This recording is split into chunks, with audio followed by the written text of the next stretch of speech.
చేస్తారు? జలుబు చేసినప్పుడు తుడుచుకోవడానికి, దగ్గినప్పుడు,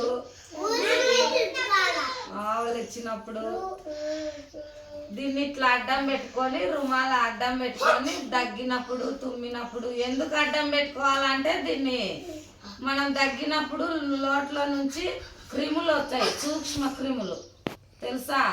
ఆ సూక్ష్మ క్రిములు నేను దగ్గితే నీకు వచ్చాయి, నువ్వు దగ్గితే ఆమెకు వచ్చాయి. అట్లా ఒకరికి ఒకరి నోట్లోకి ఒకరికి పోకుండా అంటుకోకుండా రుమాలను అడ్డం పెట్టుకొని మీరు దగ్గాల. అందరు రేపు తీసుకొని ఇట్లా ఖర్చీపు దీనికి పెట్టుకొని ఇట్లా అంగికి పెట్టుకొని రావాలా. ఇది మంచి అలవాటు, సరేనా? దీన్ని ఏమంటారు? ఖర్చీపు ఏ దానికి వాడతారు?